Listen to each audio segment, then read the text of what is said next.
Hey guys, it's Robert Gardner with the Robert Gardner Wellness Podcast. I'm excited to have Dawn Lewis on the show today. Dawn is one of the great educators that I've had the pleasure of meeting previously. She teaches SMRT, and I was anxious to have her on the show to discuss what she does and interesting stuff in the massage industry. Dawn, can you introduce yourself and tell people where they can find you and information about SMRT? Absolutely. So my name is Dawn Lewis, and my school name is Full Circle School. I teach SMRT as continuing education across the country, and we also teach a basic program, and SMRT is included within that curriculum. The website is efullcircle.com. We are located in Aurora, Colorado, so on the website you'll also find a phone number if you'd like to call us. So, Dawn, you and I had some brief conversations. I think we were interested in potentially discussing regulation in Colorado related to education. I think mainly what I was interested in is you and I are both CE providers. We work in different states. Yeah. We're trying to travel nationally.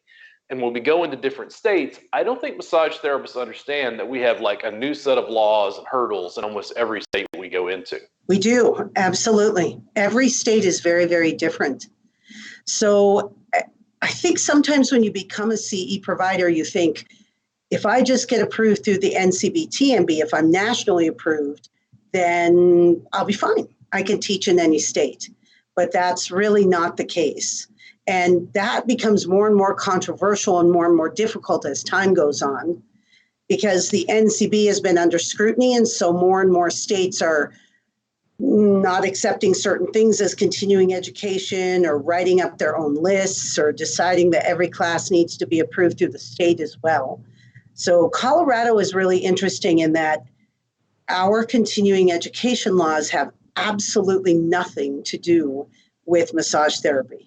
It's all about occupational education.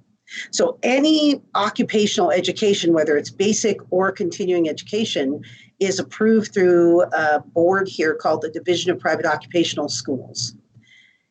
And it's costly, and that keeps most people from getting courses approved. But you have to get your course approved through an approved school, or you have to become an approved school, which is also costly. So Colorado is really restrictive in continuing education, and we just don't get a whole lot of it here.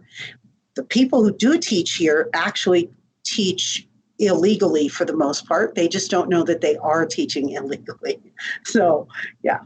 Like I had conversations, I believe, with Alfred Westlake online. Alfred was talking about, well, it's better than county to county regulation. And, we're going back and forth because I'm not a big fan of regulation generally. And then people were like, oh, well, Robert, you teach online. Technically, it's illegal. And I'm like, come get me. But what I learned through this process is that what's happening right now is agencies in every state that are kind of like the DPOS, that regulate occupational training within that state, all of those agencies have gotten together and formed like an association. Yeah. And so they've made a pact with each other to regulate the instructors that are in their states. When I teach online, it's interesting to me that nobody gets angry when it's a YouTube channel. Like, I can give the information away for free on YouTube and nobody cares. Right. But if I start selling, people start to get, their panties in a bunch about it. And I go, I have a subscription service at $7 a month. Like, you're gonna like, right. I basically work out of my home studio, which is, a converted garage with this technology, which is like me pushing buttons on a phone, streaming. And I'm like, is this illegal? Like, come on. I got senators, representatives involved. Alfred was like instrumental to what went on. Like, he wrote all this stuff. He understands the rules like nobody's business. So we ended up before a Senate committee trying to get the rules changed by law in the Senate. And the Senate said, we would rather have them changed by rule and have the DPOS do it themselves, right? So that has led to this whole like exemption thing. They're rewriting the rules right now so that CE providers like you can get an exemption in Colorado. You just have to apply for it. I would say that I'm against regulation mainly what it is, I'm against onerous red tape that makes it more expensive for you and I to go out and teach people. That's all.